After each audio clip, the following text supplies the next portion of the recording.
सावन यार पिया ड्रामे के आने वाले एक साथ में अब आप लोग देखने जा रहे हैं कि अब सावन जो कि बहुत ही बड़ी मुश्किल में फंस चुका है, क्योंकि ना तो वो अब सेठ दाऊद को इनकार कर सकता है और ना ही अब वो पिया या उसके बाप के साथ कुछ भी गलत कर सकता है।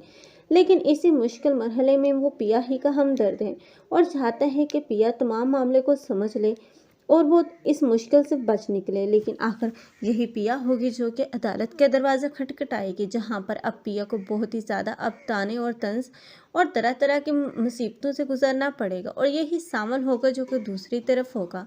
लेकिन सामल जब उल्टे सीधे मीडिया वाले अब इस पिया से सवाल करेंगे तो यही सामल होगा जो कि उनके सामने ढाल बनेगा।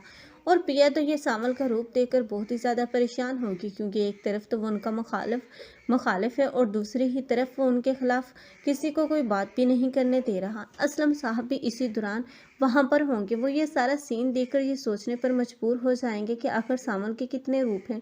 लेकिन सामल असलम साहब को एक बात की तो यकीन दहानी करा ही देगा कि वो चाहे बुरा आदमी ही सही, लेकिन वो किसी के किरदार के बारे में एक भी लफ्ज़ बुरा नहीं सुन सकता, खास करके इस्तानी जी के, क्योंकि अब वो पिया से मोहब्बत करता है और इस मोहब्बत को अपने दिल में दफन कर चुका है, क्योंकि वो नहीं चाहता कि अब उसकी वजह से पिया पर किसी किस्म का भी कोई इल्ज़ाम लगे।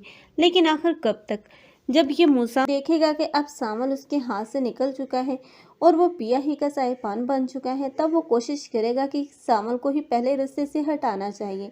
लेकिन सामल पर चलने वाली गोली अब उसे छूकर गुजरेगी, जिसमें वो जख्मी तो होगा लेकिन बच निकलेगा। लेकिन पिया है वो इतनी आसानी से अब सामल के दुश्मनों को भी नहीं जाने देगी, बल्कि वो उनको भी उनके अंजाम तक पहुंचाना चाहेगी।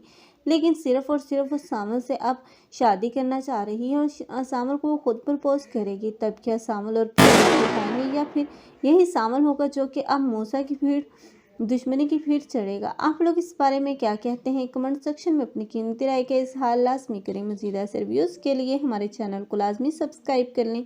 अगर आप लोगों को हमारी वीडियो अच्छी लगी हो तो वीडियो को लाइक करना मत भूलिएगा। अल्लाह हाफिज़।